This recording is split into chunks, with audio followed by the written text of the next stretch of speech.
Est-ce que tes émotions sont réellement la cause de ta non-perte de poids?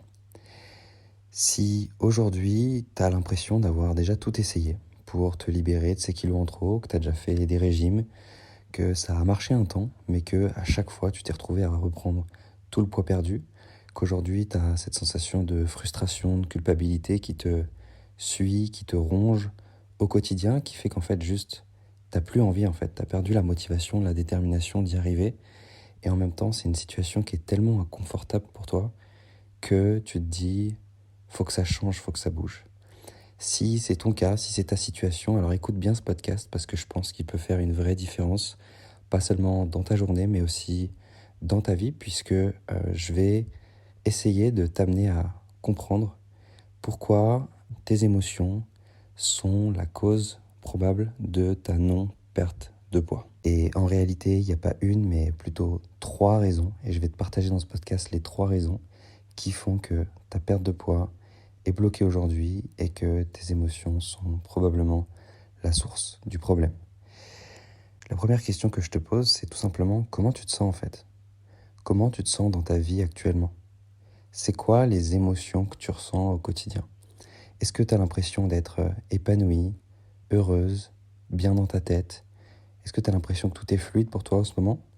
Ou est-ce qu'au contraire, tu as l'impression de subir de la pression au boulot? Peut-être que tu as eu des événements difficiles à gérer ces derniers temps, ces derniers mois, ces dernières semaines. Peut-être que tu as des difficultés avec ton conjoint, dans ton couple, avec tes enfants. Comment tu te sens en fait dans ta vie? Je t'invite déjà à te poser cette question, tu vois. Et c'est de comprendre que si aujourd'hui émotionnellement tu sens que tu n'es pas au top de ta forme, regarde un petit peu la corrélation entre cet état émotionnel et l'évolution de ton poids sur les dernières semaines, sur les derniers mois. Comment est-ce que tes émotions jouent sur ton poids? La première chose, c'est assez simple, c'est au niveau alimentaire. Quand t'es pas bien mentalement, quand tu te dis « il faut pas que je mange ci, il faut pas que je mange ça, il faut pas que je craque », ben, il n'y a qu'une chose que tu as envie de faire, c'est de craquer en fait. Quand tu passes une journée difficile au boulot, que tu es fatigué, que tu as de la pression, ben, c'est quoi le moyen le plus simple et le plus rapide pour te donner un petit shoot d'amour, pour te donner une petite dose de plaisir? Ça va peut-être être le chocolat, ça va peut-être être le saucisson, ça va peut-être être l'alimentation. Le fait que tu aies l'impression de manger sans avoir vraiment faim. Et pourquoi? Parce que c'est l'amygdale, la partie de ton cerveau, des émotions, qui vient prendre le contrôle et tu n'as plus accès à tes sens, tu n'as plus accès à ce qui est vraiment important pour toi, tu as juste besoin de réconfort, d'amour et d'un petit shoot de plaisir à court terme. Ça, c'est la raison numéro 1 et celle qui t'amène à craquer sur l'alimentation. Et malgré tous les efforts que tu entreprends pour ne pas craquer, pour manger des aliments sains, forcément, si émotionnellement t'es pas stable, si tu oscilles, tu as besoin en fait de ce réconfort. Et ce réconfort, il n'est pas là pour te punir, il est au contraire là pour t'aider. Et si tu arrives déjà à le comprendre ça peut t'aider à enlever un petit peu de cette culpabilité que tu as à manger quand tu n'as pas vraiment faim. Parce qu'en fait, la nourriture, elle est juste là pour te donner une information. Elle est juste là pour t'aider à un moment donné. Ça, c'est la première chose.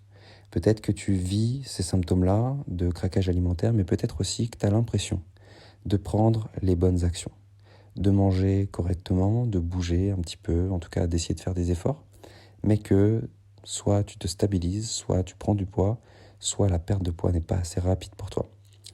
Et à cet endroit-là, ce que je vais te partager, c'est que au niveau émotionnel, ça a été prouvé scientifiquement, ce que je vais t'expliquer là, c'est que quand t'es pas bien, quand t'es pas au top de ta forme, quand la qualité de ton sommeil n'est pas bonne, parce que peut-être que justement il y a cette pression, ces émotions négatives, eh bien, hormonalement, ton métabolisme va venir se mettre à ralentir. Ça veut dire qu'au repos, tu vas dépenser moins d'énergie, moins de calories qu'une personne qui se sent bien, qui se sent épanouie, qui se sent légère dans sa tête. Ton corps se met en mode survie, en mode repos, et donc t'as beau faire tous les efforts que tu veux, va falloir que tu décuples l'énergie, l'engagement que tu mets pour réussir à te débarrasser de 1, 2, 3, 4 kilos. Donc, si tu gardes ces émotions négatives, alors ton métabolisme, ton corps va continuer à fonctionner au ralenti et tu vas peut-être continuer à te donner l'excuse de « c'est à mon âge que ça devient difficile de perdre du poids, c'est parce que j'ai atteint peut-être 40 ans, 45 ans, 50 ans, 55 ans, et que juste, c'est beaucoup plus dur qu'avant. Alors oui, quand l'âge avance, il se passe des choses, hormonalement, génétiquement. Maintenant, c'est pas une raison, c'est pas une excuse. Si aujourd'hui, émotionnellement, tu sens que t'es pas bien, c'est probablement une des causes, tout simplement, de pourquoi tu as l'impression que ta perte de poids est bloquée. La troisième chose que j'aimerais te partager, c'est rappelle-toi un moment de ta vie où tout allait bien. Un moment de ta vie où tu te sentais légère, justement. Légère dans ta tête, légère dans ton corps, où tu étais bien, épanouie, où tu étais heureuse en fait. Rappelle-toi un moment où tu te sentais vraiment bien, profondément bien. Comment est-ce que tu avais envie de bouger? Comment est-ce que tu avais envie de manger?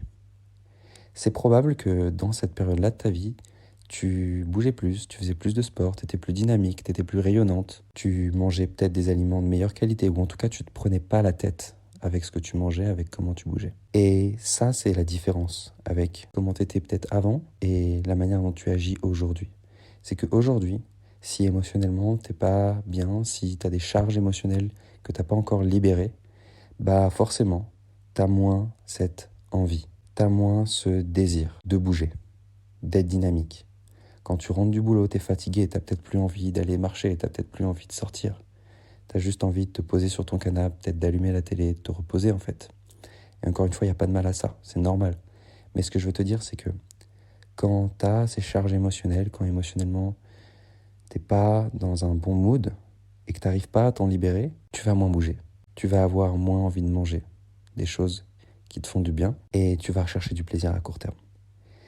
Donc, pour moi, ce que je viens de te partager là, c'est les 3 raisons principales qui font que tes émotions bloquent ta perte de poids.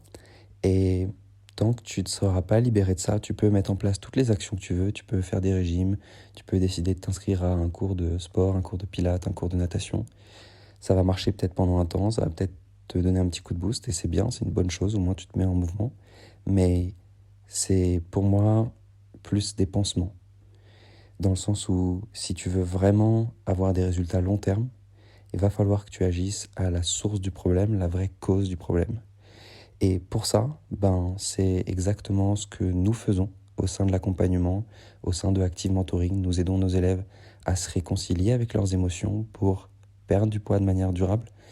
Alors la perte de poids, tu vois, c'est le bénéfice recherché des femmes qui viennent dans notre accompagnement, mais bien sûr, tu vois, quand tu te libères émotionnellement, c'est pas seulement au niveau de la perte de poids que tu changes, mais c'est dans tous tes domaines de vie.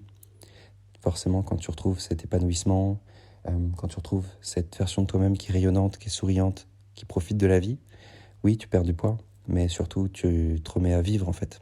Et tu te remets à retrouver ce bien-être émotionnel qui te manque aujourd'hui. Et tu atteins cette durabilité.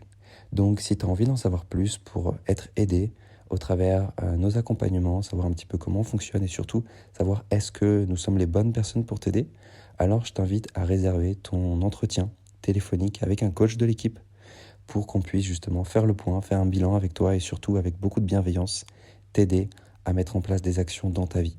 Pour ça, ce que je t'invite à faire, c'est à écrire sur ton navigateur de recherche bilan.kinecoachsanté.fr bilan.kinecoachsanté.fr et tu vas tomber sur une petite page avec un calendrier qui te permettra de réserver ton bilan avec un coach. Voilà, j'espère sincèrement que ce petit message, ce petit podcast a pu t'aider à identifier tes blocages, à mettre de la conscience sur ce qui a changé dans ta vie en fait. Et je te retrouve très vite pour un prochain podcast ou tout simplement dans l'accompagnement. Salut à toi.